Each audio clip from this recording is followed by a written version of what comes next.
Hello, good morning. চলে এসেছি নতুন একটি ভিডিও নিয়ে। আজকে আপনাদের সাথে এই রেসিপিটি শেয়ার করব। আশা করি আপনাদের ভালো লাগবে এবং আপনারা বাড়িতে এবার ট্রাই করবেন। একবার ট্রাই করে দেখুন, ভিডিওটি দেখে আমি গ্যারান্টি দিচ্ছি খুব ভালো লাগবে। রেসিপিটির জন্য কী প্রয়োজন সেটা আমি আপনাদেরকে দেখিয়ে দিচ্ছি। এখানে নিয়ে নিয়েছিলাম চিকেন, আলু আর চিকেনের পিসগুলো আপনারা চাইলে আরেকটু ছোটো ছোটো করে নিতে পারেন। আমাদের এখানে একটু বড় হয়ে গেছিলো, তো এখানে আলুগুলো আগে ভেজে তুলে নেব। আর কাবলি ছোলা যেগুলো হয় সেগুলো আমি আগের দিন ভিজিয়ে রেখেছিলাম। আর এখানে ওইটাকে আমি একটু সেদ্ধ করে নিয়েছি প্রেসারে দিয়ে। আপনারা চাইলে ওটা সেদ্ধ করে নিতে পারেন। আলুগুলোতে নুন হলুদ দিয়ে আমি এখানে ভেজে তুলে নেব লাল লাল করে, যতটা আপনাদের প্রয়োজন। এখানে মাংসটাকে হালকা ম্যারিনেট করব শুধু হলুদ আর নুন দিয়ে। একটু লেবুর রস দিয়ে রাখতে পারেন এবং সময় থাকলে 1 ঘন্টা রাখতে পারেন রেস্টে, নয়তো আধ ঘন্টা রাখতে পারেন।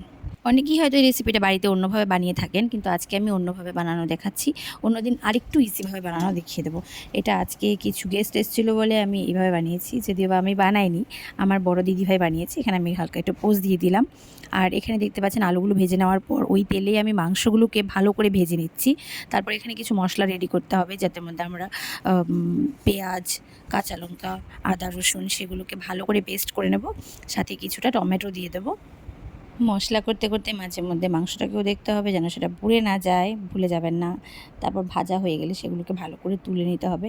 সেই একই তেলে আমরা এখানে ফোড়ন দিয়ে দেবো। গোটা গরম মশলা দিইনি, কারণ গোটা গরম মশলার পরিবর্তে আমি পাউডার মশলা ইউজ করেছিলাম। এখানে দু টাইপেরই পেঁয়াজ আমি কেটে রেখেছিলাম আর ওইগুলো ইউজ করেছি। তারপর পেস্টটা দিয়ে ভালো করে তেল ছাড়া পর্যন্ত কষিয়ে নিতে হবে মশলা দিয়ে। এখানে আমি শুধু ধনে পাউডার দিইনি, সেটা ধনে পাউডারটা বাড়িতে এতটা প্রেফারেন্স নেই তাই দিইনি। আপনারা চাইলে আপনারা দিতে পারেন। যেভাবে আমরা মাংস কষানো হয় ঠিক সেইভাবেই এখানে আপনি সমস্ত মশলা দিয়ে তারপর ভালো করে কষিয়ে নেবেন। তারপর নুন দেবেন স্বাদ অনুযায়ী। তারপর এগুলো কষানো হয়ে গেলে তেল ছেড়ে এলে আমরা এর মধ্যে মটরগুলো দিয়ে দেবো, মানে ছোলাগুলো। তো সেগুলো দিয়ে ভালো করে আবার একটু কষিয়ে নেব। হালকা কষানো হয়ে গেলে তাতে মাংস আর আলুটা অ্যাড করে আমরা আবার কিছুক্ষণ কষিয়ে জল দিয়ে দেব। জল দিয়ে যতটা আপনাদের প্রয়োজন ততটা জল রেখে সাথে গরম মশলা দিয়ে ভালো করে নেড়ে চেড়ে নামিয়ে নেবেন।